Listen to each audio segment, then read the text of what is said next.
Monsieur le ministre des Moudjahidines, بكل صراحة يعني شروع. J'ai eu la chair de poule. Alors, on a parlé que de l'Algérie. De l'Algérie, une et indivisible.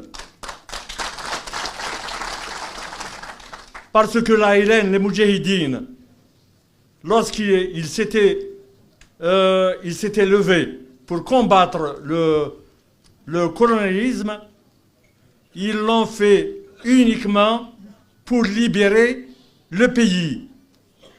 Ce n'est pas pour s'enrichir, ce n'est pas pour une autre chose. Bien au contraire, c'était pour libérer le pays. Et nous faisons du quatrain, du célèbre quatrain de Si Mohamed Belhanafi, à savoir le quatrain qu'il a composé en prison, du temps où il était chef de front, arrêté à Tiaret, lui qui était originaire de Atwassif.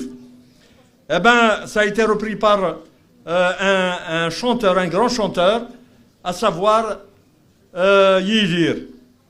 مكل أجدود يحوج تيللين مكل تيللي يحوج الحرمة مكل الحرمة تحوج تذوكلين مكل تذوكلين تحوج الفهمة. Au départ, il fallait absolument qu'il y ait prise de conscience.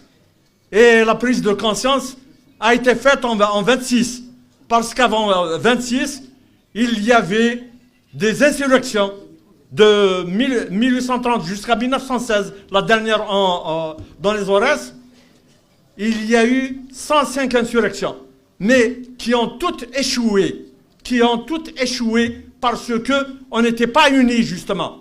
Et le mérite, justement, revient aux fondateurs de l'étoile nord-africaine. Et parmi les 22 fondateurs de l'étoile nord-africaine, 18 étaient de ces montagnes, de ces fières montagnes.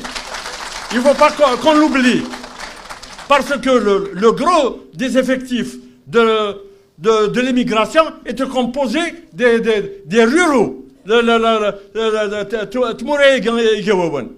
Et là, on ne doit pas l'oublier. Et c'est grâce justement à cette unité, à cette prise de conscience qu'on est arrivé à 54. À 54, où l'on a vu des historiques,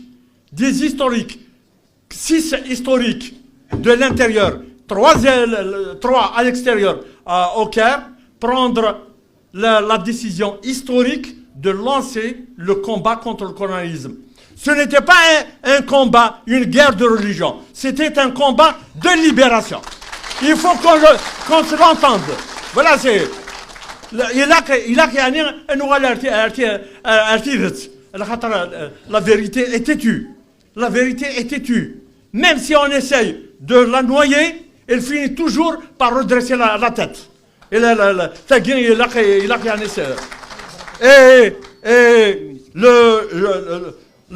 je termine. Et parmi les historiques justement qui ont pris la décision, et on ne doit pas oublier un autre historique que je classerai parmi les historiques et avec un regard neutre.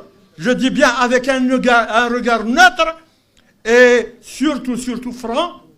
On doit ajouter le nom d'Aben Ramadan. Il faut qu'on le dise parce qu'Aben Ramadan, nous avons 3 preuves qu'il était parmi les historiques. La première preuve, c'est que Saroneo avait servi pour la phase technique de reproduction de la proclamation du 1er novembre. D'abord, c'est une preuve. Une deuxième preuve, nous avons récupéré une lettre qu'il avait écrite de sa propre main alors qu'il était en prison à Albi pour inviter les Algériens, c'est un appel aux Algériens pour rejoindre le FLN. Donc, deuxième preuve. Troisième preuve, à sa libération en janvier 1955, eh ben, ses pères qui étaient à l'intérieur, ils lui ont donné une grande responsabilité à Alger pour servir de coordinateur. S'il n'était pas dans le coup, dans le secret, il ne pouvait pas être investi de cette responsabilité.